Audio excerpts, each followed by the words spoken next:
कक्षा 10 हिंदी की पाठ्य पुस्तक क्षितिज के पाठ लखनवी अंदाज के सारांश को इस वीडियो के माध्यम से समझाया जाएगा।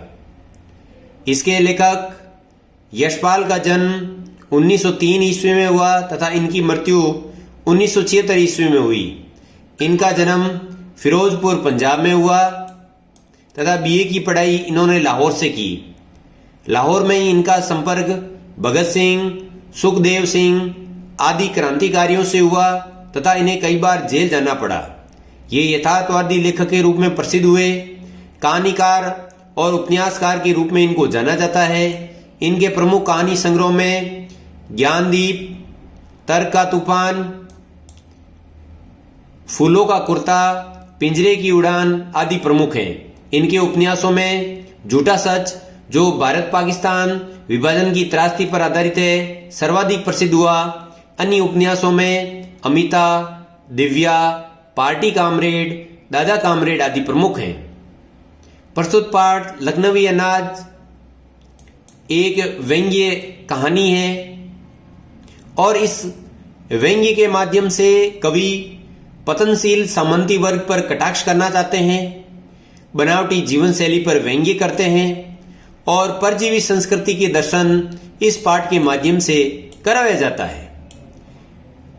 जब लेखक रेल यात्रा के दौरान द्वितीय श्रेणी के डिब्बे में प्रवेश करते हैं तो उस समय उस डिब्बे में उन्हें लखनवी नवाब नस्ल के सफेद पोश सुविधाजीवी व्यक्ति के दर्शन होते हैं, जो सीट पर पालती मारे बैठे हैं तथा उनके सामने तौलिए पर 2 ताजे खीरे पड़े हैं।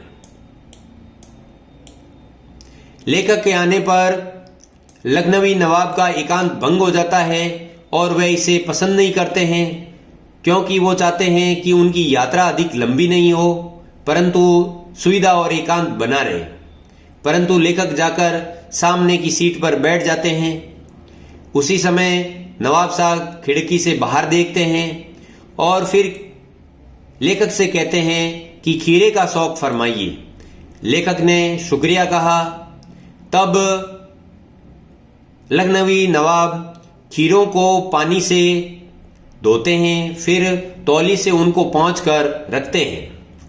चाकू से उनके छोटे छोटे फाके काटे जाते हैं, जिन पर जीरा, नमक और मिर्ची आदि लगाई जाती है।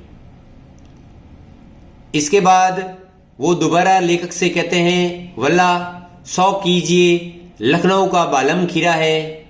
लेखक के मुंह में पानी आता है परंतु वो इनकार कर देते हैं। नवाब के द्वारा खीरों के फांक अथवा टुकड़े को सूंघा जाता है।